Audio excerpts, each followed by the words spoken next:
आज गालिब की एक और गज़ल लेकर हाज़िर हुआ हूँ कि मुद्दत हुई है यार को मेहमान किए हुए, जोशे कदह से बज़्म में चिरागां किए हुए। अपने महबूब को दावत दिए हुए, अपने घर पे मेहमान किए हुए बहुत दिन हो गए, मुद्दत हो गई है।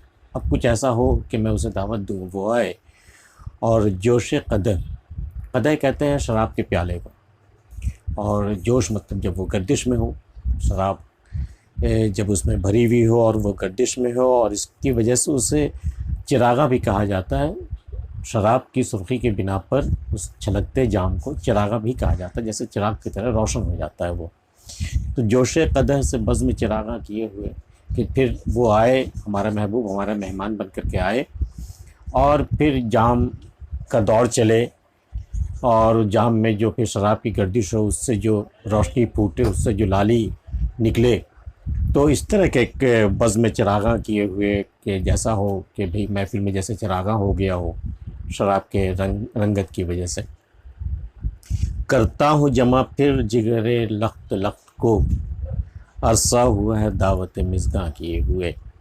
अब मैं फिर अपने जिगर के टुकड़ों को जो कई टुकड़ों में बढ़ चुका है, कम सहते सहते उसे मैं फिर जमा कर रहा हूँ, यकजा करने की कोशिश कर रहा हूँ छोटे छोटे टुकड़ों को, ताकि अरसा हुआ है दावत मिज़गां की। दावत मिज़गां मतलब पलकों की दावत। पलकों की दावत क्या होती है आंसुओं के सिवा? तो रोए हुए शायर को बहुत अरसा हो गया है, तो अब इन्होंने रोने की खातिर अपने जिगर के टुकड़ों को इकट्ठा करना शुरू कर दिया है, ताकि वो टुकड़े इकट्ठा हो जाए और ये फिर जी भर के रो सके और दावत मिज़गां कर सके, पलकों की दावत हो सके। फिर वज़ा एहतियात से रुकने लगा है दम। वज़ा मतलब जो अपना स्टाइल होता है, अपना अंदाज़ होता है, वज़ाक़ता। तो एहतियात बरतते बरतते अब क्या हुआ है कि दम घुटने लगा है, रुकने लगा है दम। बरसों हुए हैं चाक के गिरेबां किए हुए, जुनून की हालत में गिरेबां चाक कर दिए हुए, ये भी बरसों हो गए हैं। अब जी चाहता है कि ये होशो हवास को खैर बात कहा जाए, और ये जो एहतियात की जो वज़ादारी हमने इख्तियार की है, जो अपने अंदाज़ जो स्टाइल हमने अपनाया है शरीफाना, मैं उसे तर्क कर दूं और फिर अपना चाक गिरेबां करके अपने जुनून का इजहार करूं। ऐसा शायर का जी कर रहा है कि फिर वज़ा एहतियात से रुकने लगा है दम। बरसों हुए हैं चाक गिरेबां किए हुए, दिल फिर तवाफ़ कूए मलामत को जाए है, पिंदार का सनम कदा वीरां किए हुए। तवाफ़ कर कहते हैं चक्कर काटने को, किसी मकाम का चक्कर काटने को तवाफ़। दिल फिर तवाफ़ कुएं मलामत को जाए, उस कुएं को, उस गली को जहाँ इसका सनम रहता है, और वहाँ से जहाँ से इसे मलामत करके और जलील करके निकाला जाता है।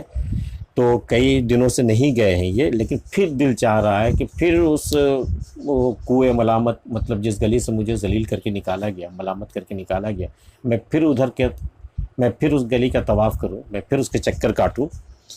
पिंदार का सनम कदा वीरां किए हुए। पिंदार मतलब एक अपना क्या कहते हैं, सेल्फ रिस्पेक्ट जो होता है हर एक के साथ, उसका सनम कदा मतलब उसका बुतखाना जो हर एक शख्स के साथ होता है कम या ज़्यादा। तो अपने खुददारी का, अपनी खुदी का भी उन्होंने ख्याल नहीं किया। ये चाह रहे हैं कि अपना पिंदार का जो सनम कदा है मैं उसे भी वीरान कर दूँ, उसे भी तोड़ दूँ, अपने सेल्फ कॉन्फिडेंस या अपना सेल्फ रिस्पेक्ट जो है वो मैं उसे बर्बाद कर दूँ, ताकि फिर मैं उस कुएं मलामत के मैं तवाफ़ के लिए जा सकूं, मैं कुएं मलामत की तरफ जा सकूं। अगर मेरे अंदर खुददारी बाकी रह गई, अगर सेल्फ रिस्पेक्ट बाकी रह गया, तो ज़ाहिर है कुएं मलामत पे जाने का फिर कोई सबब नहीं है। तो इसके लिए चाहे मुझे अपनी खुददारी और अपनी आना को कुर्बान करना पड़े, अपने गुरूर को कुर्बान करना पड़े, लेकिन फिर मेरा जी चाहता है कि मैं उस गली में फिर जाऊँ जहाँ से कुएं मलामत जो है, जहाँ से फिर मुझे जलील करके निकाला जाए। फिर शौक़ कर रहा है ख़रीदार की तलब, अर्ज़े मताए अक्ल दिलो जा किए हुए। फिर शौक़ कर रहा है ख़रीदार की तलब, फिर मेरा जी चाह रहा है कि कोई ख़रीदार आए और मैं उससे, उस ख़रीदार के हाथों में उससे बेच सकूं। क्या क्या बेचूं? अक्ल, दिल और जान। अर्ज़े मताए अक्ल दिलो जा किए हुए, मैं उसके हाथों सब कुछ फ़रोख्त कर दूँ। अपनी अक्ल, अपना दिल, अपनी जान, मैं सब कुछ फ़रोख्त कर दूँ। मुझे फिर एक ऐसा ख़रीदार चाहिए, और उसके बदले में वो कौन सा सिक्का पे करेगा, कौन सा सिक्का देगा वो, क्या कीमत अदा करेगा? तो कीमत सिवाय इश्क के और क्या हो सकती है? तो जाहिर है कि इश्क का तलबगार है ये, चाहे इसके लिए उससे अपनी वो जो है अक्ल भी देनी पड़े, जान भी देनी पड़े, दिल भी देना पड़े, इसे मंजूर है। इसने अपनी दुकान लगा ली है और यह है कि साहब आए और कोई ख़रीदार आए और ये सारी चीज़ें ख़रीद कर ले जाए और उसके बदले में उसे अपना दिल दे जाए। फिर चाहता हूँ ना मैं दिलदार खोलना, जान नज़्र दिल फरेब ये उन्वा किए हुए।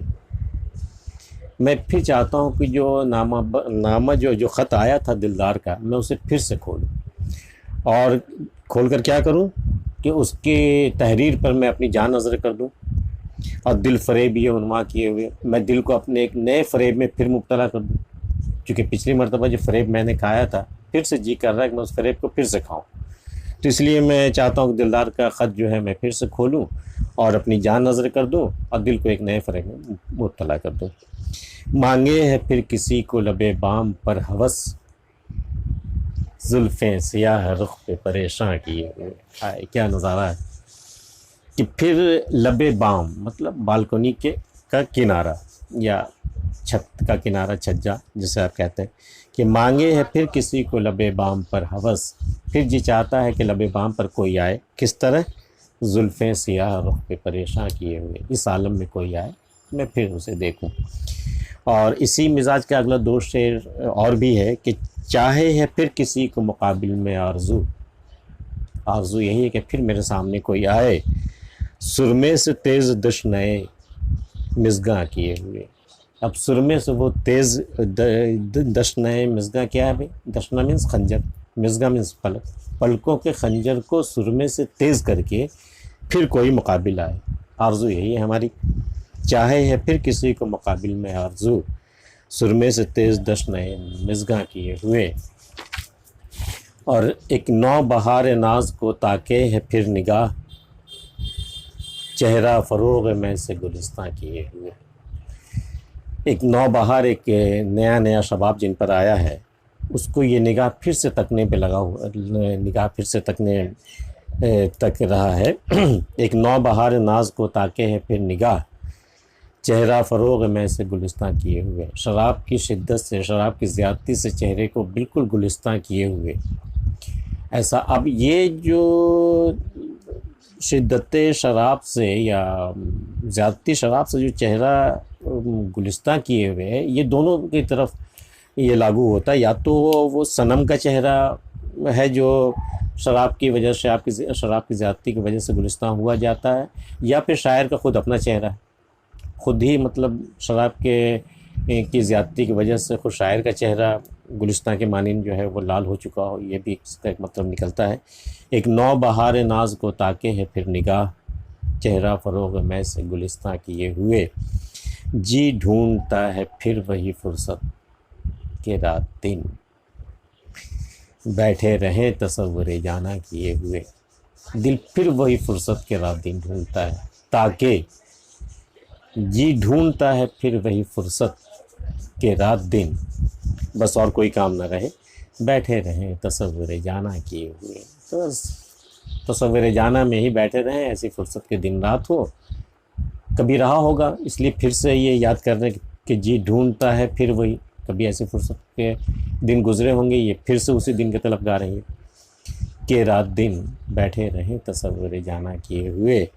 गालिब हमें न छेड़ के फिर जोश अश्क से, बैठे हैं हम तहैया तूफ़ान किए हुए।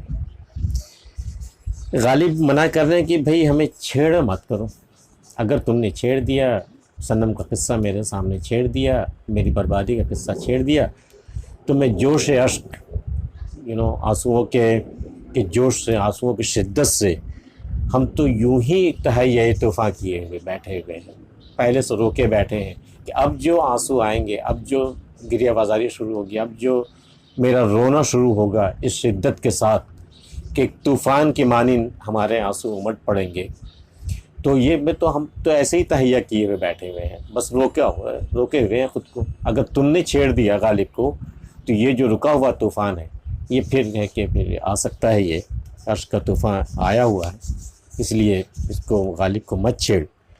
गालिब हमें न छेड़ के फिर जोश अश्क से, बैठे हैं हम तहे तूफ़ान की गली।